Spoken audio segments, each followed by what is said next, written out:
Welcome all aboard with Conductor Vin, friends, fans, and followers to this double-dipped episode of Creation Station, where we learn about the creative minds that inspire our model train layouts. As we pull back into Creation Station after speaking with Richie DiCarlo, also known as Richie Drums, to cover all things tunes, now on this portion of this segment, we are thrilled to introduce you to our guest, Larken Parr, also known as Lark of Trains of Lark, to discuss all things trains. Lark is a dynamic content creator and digital media specialist whose passion for railroading and storytelling converge to found his platform, Trains of Lark, where he captures the spirit of train culture, photography, and collector community engagement. His work, not just producing vivid images and video content, but building authentic connections with the hobbyist world, led to his appointment as the Communications and Media Support Specialist for the Train Collectors Association Eastern Division. His contributions were recently recognized when he won the division's photo contest at the National Convention in June of 2025. And if that wasn't enough, in addition, he was recently nominated by Lionel for Most Inspiring Hobbyist. Well, in short, Larken Parr is more than just a hobbyist. He is a storyteller, community builder, and digital curator who uses the rails as his canvas and creativity as his engine. Well, let's learn even more about Lark from Trains of Lark, and to do so, I would like to introduce you to the host of Creation Station, Conductor Vin, as well as his award-winning musician and author co-host guest, Music Guru Greg. Conductor Vin, take it away. All right, let's get rolling here. As usual, thank you, Music Guru Greg, for being with us.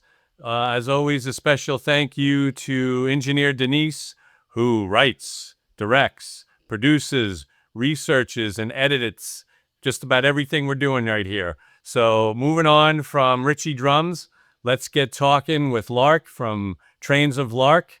And I like to do this question usually first because it really traces everything back to what we do now. So tell us, Lark, about some of your earliest memories of your model train experiences and how it kind of fuels what you're doing with model trains today. Oh, that's a good one. So I, like all kids, I grew up with Thomas the Tank Engine, and I came from a railroad family. My dad's side, my great-grandfather was a roundhouse engineer for the St. Louis San Francisco Railway and later Illinois Central, while my great-uncle on my mom's side was a conductor for both the Wabash and Chicago to Eastern Illinois Railway. So I already came in with a little understanding of railroad family, and then I had Tyco HO trains growing up. My dad was a flyer guy. He later got into HO, so I first got into HO trains when I was probably 3-4 years old, and then was introduced to Thomas, and kind of just snowballed from there. Wow, that's that's a very, very rich history that you have behind you. So I could see how it's propelling you forward. Absolutely. All right. We always feel that trains and tunes are an inherent pairing. And do you have a favorite song, the band, or a musical genre that you prefer when you're working or running your trains?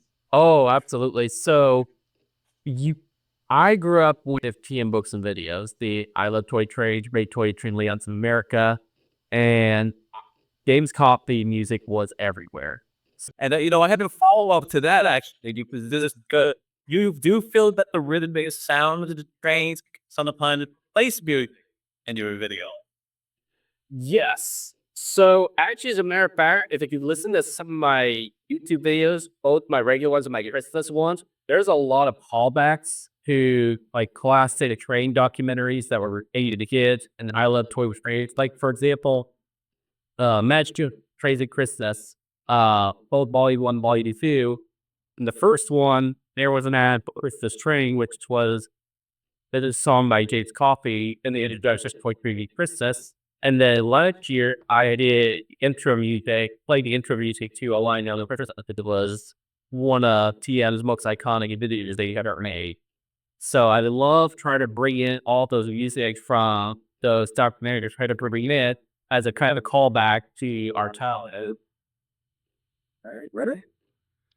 So let's go back a little bit now. When you were telling your story, you were mentioning HO, and obviously you've got strong connections to Lionel these days. So overall, what is your preferred gauge of trains these days, or what do you work with the most? It's 100% O gauge now. There's no other gauge I'm into. I phased out my HO stuff. What's interesting is how I got back into O gauge. 'Cause I got my first set when I was 14 years old, and then as I got into high school, kind of slowed down a little bit, kind of focused more on typical guy pegging that type break. Then while I was a senior in college, I actually met a friend whose grandfather was downsizing. He had a lot of trays, and he said, "Hey, would you like these?" And I didn't think much of it at the time. Yeah, it turned out he had a post-war layout like over like 20 locomotives. Wow. So I ended up acquiring 5 locomotives, about a 30 Brady car at the set, and that's the reason. That was in November of 2014, and then from that point on, I just have been hooked on those gates. That's Wow. Yeah, that makes a lot of sense. Yeah, I mean that's my thing. Always been O gauge.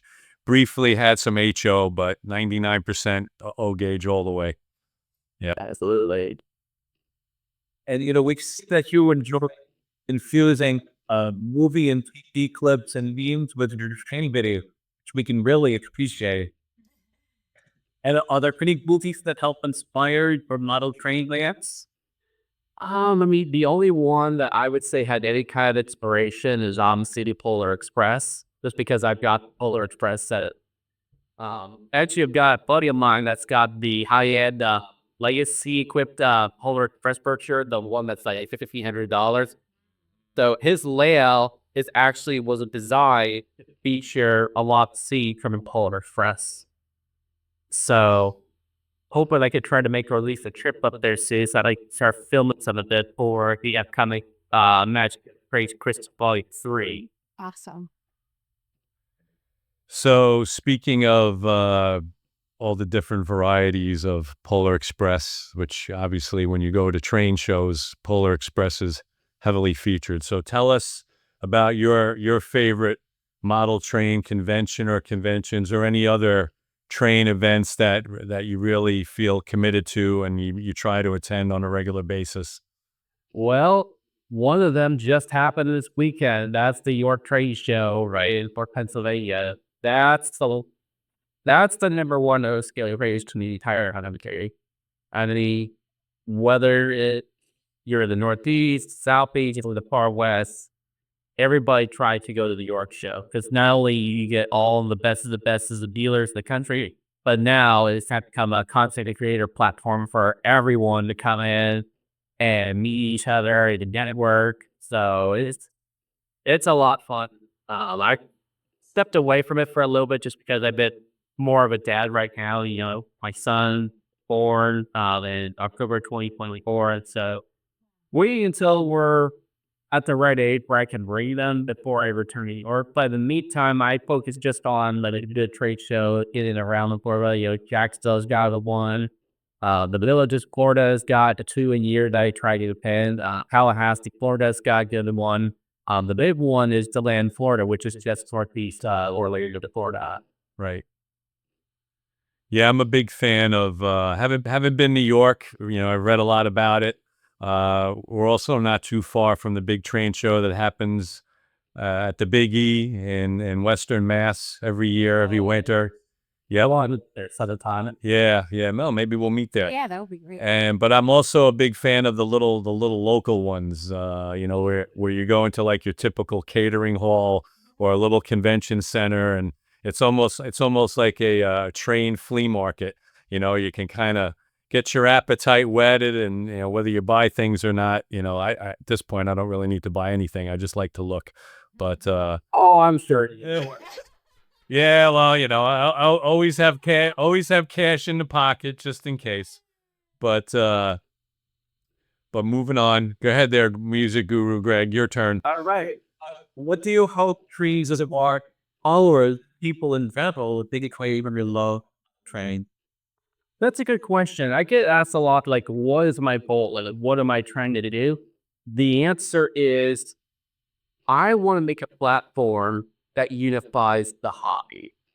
When I first started Trains of Lark in 2021, I realized that there was a lot of people that got back into the hobby during the was lockdown. There was a lot of people that grew up with the comments or grew up with Pull Express or PF Books as videos, but maybe they're trying to find people that they can connect with. Because that was something that I learned very quickly. If you find the right people to connect with, it's going to keep you in the hobby longer. So my goal is to make like a networking platform that unifies everyone all over the country. And the other thing I try to do, and to answer your direct question, I try to be a hybrid of both appealing to like the higher end side, the ones that have like the theory, like big $2,000, as well as the casual one. And that's really why I try to get needs. I try to meet needs to appeal to my general audience. Because I feel like that there's a lot of people that are in the streets out there that probably won't publicly admit it.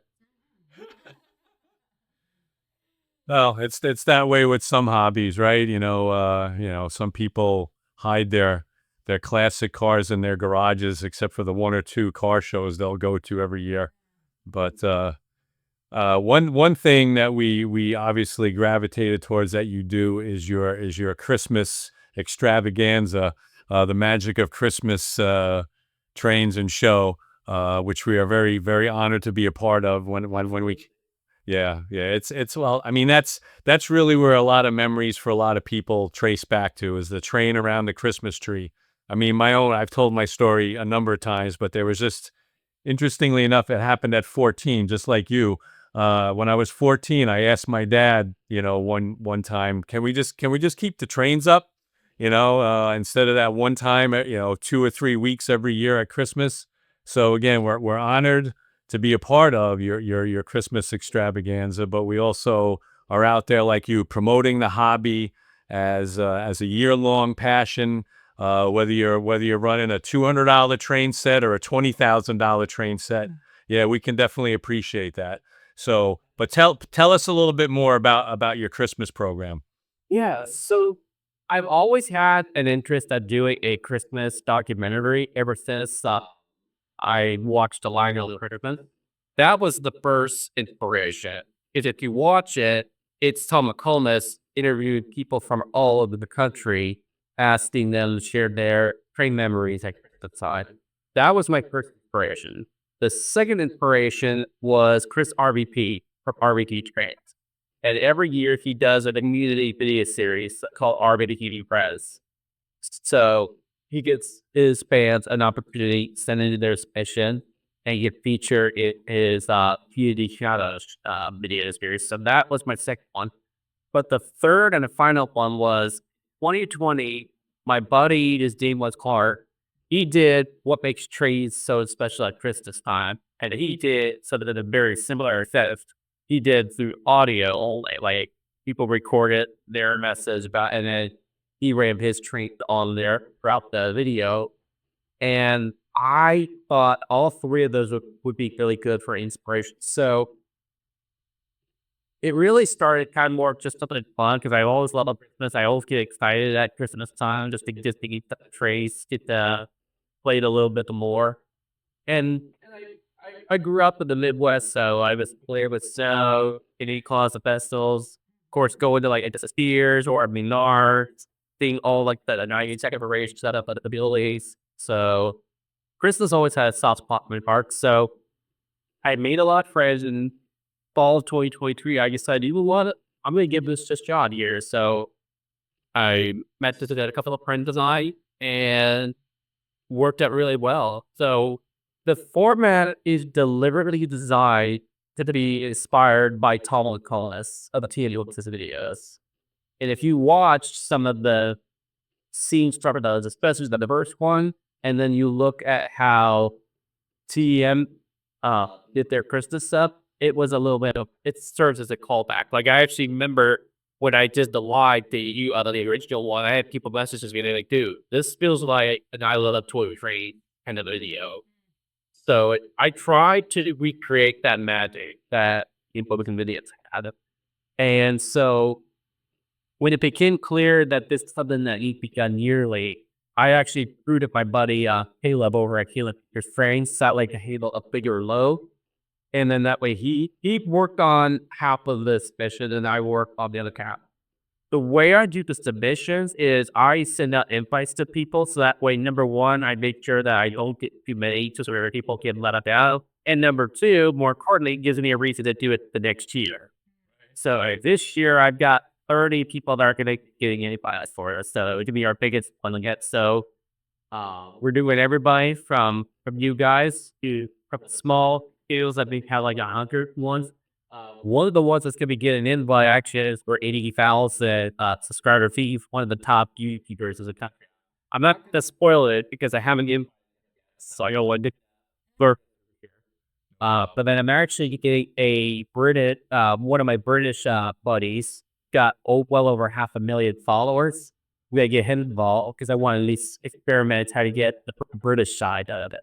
So I've gotten the first year I had a buddy named Alfonso who is from Mexico City. And he had an incredible layout. I mean, it was detailed. He's a sportscaster for ESPN Mexico. So he's able to get like really good detail. Got a lot of sport theme in his layout.